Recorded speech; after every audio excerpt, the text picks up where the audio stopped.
Hello guys, welcome back to our channel. നന്ദിനിയെ വിളിച്ച് കാർത്തി ജയറാമിനെയും കൊണ്ട് ഞങ്ങൾ എത്രയും പെട്ടെന്ന് അങ്ങോട്ടേക്ക് എത്തുമെന്ന് പറയുന്നു.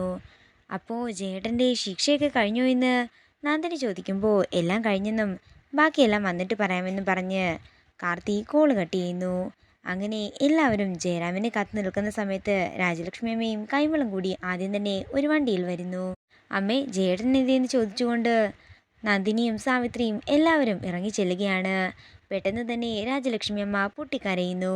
അവരുടെ വണ്ടിക്ക് പിന്നാലെ തന്നെ മറ്റൊരു പോലീസ് ജീപ്പ് അവിടെ വന്ന് നിൽക്കുകയാണ്. ഇതെല്ലാം കണ്ട് എല്ലാവരും സംശയത്തോടെ നിൽക്കുമ്പോൾ ജയറാമിൻ്റെ ബോഡിയും കൊണ്ട് കാർത്തി ആംബുലൻസിൽ അങ്ങോട്ടേക്ക് വരുന്നു.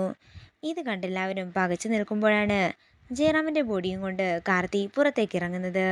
ആ കാഴ്ച കണ്ട് എല്ലാവരും ഞെട്ടലോടെയും തകർന്നു നിൽക്കുകയാണ്.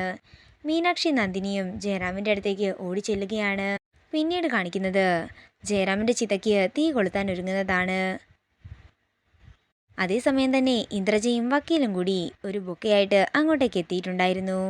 തൻ്റെ ശത്രുവിൻ്റെ മരണം കണ്ട് സന്തോഷിക്കാനായിട്ടാണ് ഇന്ദ്രജ ചെമ്പകമംഗലത്ത് എത്തിയിരിക്കുന്നത്. അങ്ങനെ മീനാക്ഷി ജയറാമിൻ്റെ ചിതയ്ക്ക് തീ കൊളുത്താൻ ഒരുങ്ങുമ്പോൾ രാജലക്ഷ്മി പറയുകയാണ്, നിർത്ത്, എൻ്റെ മകൻ്റെ ചിതയ്ക്ക് നീ തീ കൊളുത്തണ്ട.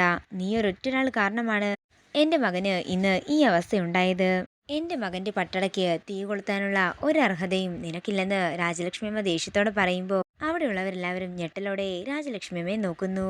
മുത്തശ്ശി എന്ന് വിഷമത്തോടെ മീനാക്ഷി വിളിക്കുമ്പോൾ എൻ്റെ മകൻ മരിക്കാൻ കാരണം നീയാണെന്ന് പറഞ്ഞുകൊണ്ട് ദേഷ്യത്തോടെ നിൽക്കുകയാണ് രാജലക്ഷ്മിയമ്മ. ആകെ തകർന്നു നിൽക്കുന്ന മീനാക്ഷിയെ കാണിച്ചുകൊണ്ട് പ്രൊമോ വീഡിയോയുടെ അവസാനിക്കുകയാണ്. വീഡിയോ ഇഷ്ടമായെങ്കിൽ മറക്കാതെ ലൈക്ക് ചെയ്യുക, ഷെയർ ചെയ്യുക, കമൻറ്റ് ചെയ്യുക. കൂടുതൽ സീരിയൽ അപ്ഡേറ്റ്സിനായി മറക്കാതെ സബ്സ്ക്രൈബ് ചെയ്യുക.